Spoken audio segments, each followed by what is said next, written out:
آج ہم انسانی تاریخ کی ایک ایسی کہانی کی بات کریں گے جو سب سے پہلی اور شاید سب سے اہم کہانیوں میں سے ایک ہے۔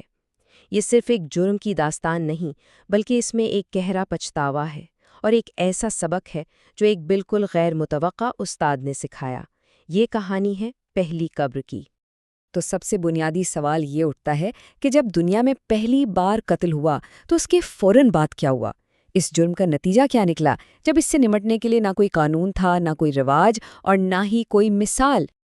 اچھا، تو آئیے کہانی کے بالکل شروع میں چلتے ہیں، اس وقت جب زمین پر پہلی بار انسانی خون بہایا گیا۔ یہ وہ لمحہ تھا جس نے سب کچھ بدل دیا۔ قابیل نے حسد میں آ کر اپنے ہی بھائی حابیل کو قتل کر دیا۔ سوچیں ذرا، یہ تاریخ کا پہلا قتل تھا۔ اس سے پہلے ایسا کبھی ہوا ہی نہیں تھا۔ کسی کو پتہ ہی نہیں تھا کہ اس کے بعد کرنا کیا ہے۔ اور یہیں سے اصل کہانی شروع ہوتی ہے۔ قتل تو ہو گیا، لیکن اس کے بعد قاتل کو ایک ایسی مشکل کا سامنا کرنا پڑا جس کا کسی نے تصور بھی نہیں کیا تھا۔ ذرا تصور کریں، قابیل اپنے بھائی کی لاش کندھوں پر اٹھائے گھوم رہا ہے، پریشان، بے چین۔ اسے سمجھ نہیں آ رہا کہ وہ کرے تو کیا کرے۔ ایک تو اپنے کیے کا بوجھ، اور اس سے بھی بڑی ایک عملی مشکل اس کے سامنے کھڑی تھی۔ اور وہ مشکل یہ تھی کہ وہ اپنے بھائی کی لاش کو چھپائے کہاں، کیسے؟ یہ سوال ہی اس سے پہلے کسی کے ذہن میں نہیں آیا تھا۔ بھلا کیوں آتا؟ موت کے بعد جسم کا کیا کرنا ہے، اس بارے میں تو کوئی جانتا ہی نہیں تھا۔ تو جب انسان بالکل بے بس ہو گیا تو قدرت نے، اللہ نے ایک بہت ہی غیر معمولی ذریعے سے رہنمائی بھیجی۔ اللہ تعالیٰ نے ایک کوا بھیجا، اور اس کوے نے کیا کیا؟ اس نے زمین پر آ کر اپنی چونچ اور پنجوں سے زمین کھودنی شروع کر دی۔ وہ قابیل کو دکھا رہا تھا، ایک طرح سے سکھا رہا تھا کہ اپنے مردہ بھائی کے جسم کو عزت کے ساتھ کیسے زمین میں چھپایا جا سکتا ہے۔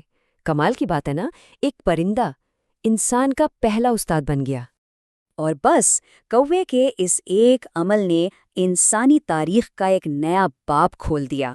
قابیل جو یہ سب دیکھ رہا تھا، وہ فوراً سمجھ گیا کہ اسے کیا کرنا ہے۔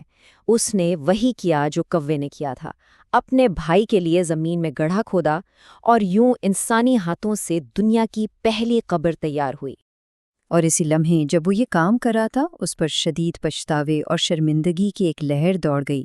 وہ خود سے کہنے لگا، جیسا کہ قرآن پاک میں آتا ہے، افسوس میری حالت پر، کیا میں اتنا بھی نہیں کر سکتا تھا جتنا اس کوے نے کر دکھایا کہ اپنے بھائی کی لاش کو چھپا لیتا؟ یہ صرف افسوس نہیں تھا، یہ اپنے گناہ کا، اپنی کمزوری کا گہرا احساس تھا۔ اور اس طرح ایک انتہائی پرتشدد عمل اور اللہ کی رحمت کے ایک سبق سے انسانیت کی پہلی قبر وجود میں آئی۔ سوچنے کی بات ہے کہ ایک جرم نے ایک ایسی رسم کو جنم دیا جو آج بھی ہماری تہذیب کا ایک بہت اہم، ایک مقدس حصہ ہے۔ تو آخر میں یہ سوال ہمارے ذہنوں میں رہ جاتا ہے کہ کیسے ایک اتنا بڑا جرم انسانیت کو اس کی سب سے پرانی اور اہم رسومات میں سے ایک سکھا گیا۔ یہ کہانی ہمیں کیا بتاتی ہے؟ تشدد کے بارے میں، پچھتاوے کے بارے میں، اور اس رہنمائی کے بارے میں جو کبھی کبھی بالکل غیر متوقع جگہوں سے آ جاتی ہے۔